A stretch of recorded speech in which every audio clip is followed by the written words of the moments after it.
बुधा अमृतवाणी। बौद्ध धर्म के प्रवर्तक गौतम बुद्ध को बौद्ध धर्म के अनुयायी के रूप में जाना जाता है। दुनिया भर में बुद्ध को मानने वाले लोग हैं। उनके विचार, ज्ञान व उपदेशों से जीवन को नई दिशा मिलती है। भगवान गौतम बुद्ध को विश्व के प्राचीनतम धर्मों में एक बौद्ध धर्म का प्रवर्तक माना गया है। उनके अनमोल विचारों से जीवन की दशा और दिशा बदल जाती और नई प्रेरणा मिलती है।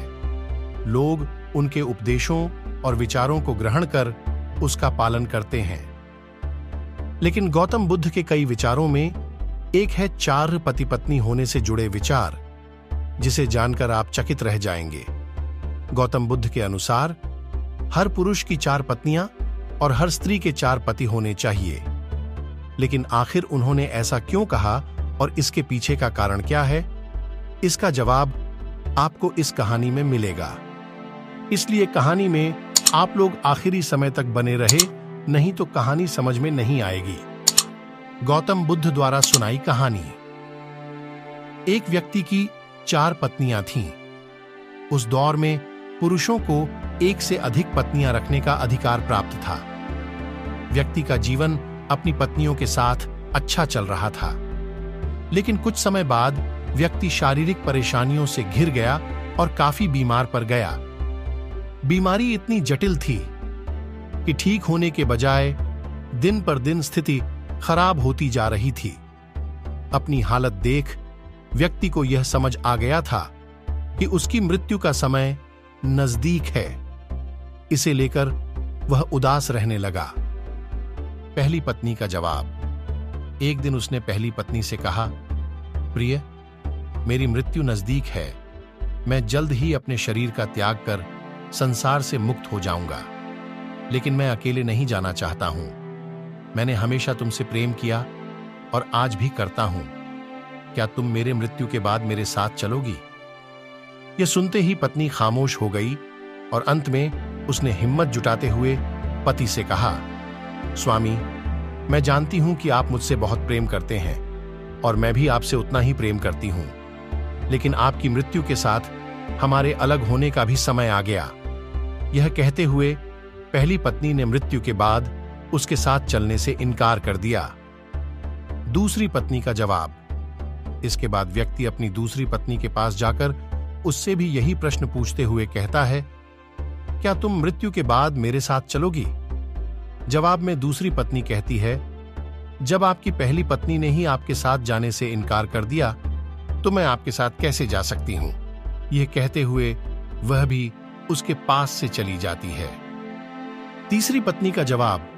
व्यक्ति की मौत अब बेहद करीब रहती है और वह मृत्यु के बाद अकेले होने के कारण उदास मन से तीसरी पत्नी को बुलाकर भी यही प्रश्न करता है। तीसरी पत्नी भी मृत्यु के बाद उसके साथ जाने से इनकार कर देती है। चौथी पत्नी का जवाब। मृत्यु को और करीब पाकर अब व्यक्ति की सारी उम्मीदें खत्म हो चुकी होती हैं और अंत में वह अपनी चौथी पत्नी को बुलाता है और हिम्मत जुटाकर वही प्रश्न पूछता है जो उसने अपनी 3 पत्नियों से पूछे थे। व्यक्ति कहता है, मैं मरने के बाद जहां भी जाऊंगा, क्या तुम भी मेरे साथ वहां चलोगी? तब चौथी पत्नी कहती है, स्वामी, मैं आपके साथ जरूर चलूंगी। आप जहां भी जाएंगे मैं भी आपके साथ चलूंगी और आपका साथ दूंगी, क्योंकि मैं खुद भी आपसे दूर नहीं रह सकती। कहानी का सार और सीख। कहानी को सुनाते हुए गौतम बुद्ध अंत में कहते हैं, हर पुरुष और महिला के पास 4 पत्नियां और 4 पति जरूर होने चाहिए। यह इसलिए क्योंकि उसे भी चौथी बार में हां सुनने को मिले।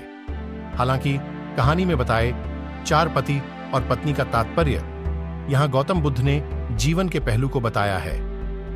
गौतम बुद्ध के अनुसार इस कहानी में पहली पत्नी हमारा शरीर है, जो मृत्यु के बाद हमारे साथ नहीं जा सकती। इसलिए मृत्यु के बाद शरीर को जला दिया जाता है या दफना दिया जाता है। दूसरी पत्नी है हमारा भाग्य है। मृत्यु के बाद हमारा भाग्य भी यहीं छूट जाता है और हम उसे साथ नहीं लेकर जा सकते हैं। तीसरी पत्नी का संबंध रिश्तों से है। मृत्यु के बाद रिश्ते नाते सभी यहीं छूट जाते हैं और हम चाहकर भी इसे अपने साथ नहीं लेकर जा सकते हैं। कहानी में चौथी पत्नी जो कि साथ जाने के लिए तैयार हो जाती है, इसका संबंध हमारे कर्म से है। कर्म ही एकमात्र ऐसी चीज है जो मृत्यु के बाद हमारे साथ जाती है। कर्म ही वह चीज है जिससे हमारे पाप पुण्य का लेखा जोखा होता है और मृत्यु के बाद हमारी आत्मा को स्वर्ग या नरक की प्राप्ति होती है। दोस्तों, आशा करता हूं कि आप सभी इस कहानी से 4 पति और पत्नियों के बारे में सब कुछ समझ गए होंगे। इस कहानी से आप लोगों को कुछ सीखने को मिला हो तो प्लीज हमारे चैनल को सब्सक्राइब करें और वीडियो को लाइक जरूर करें। धन्यवाद।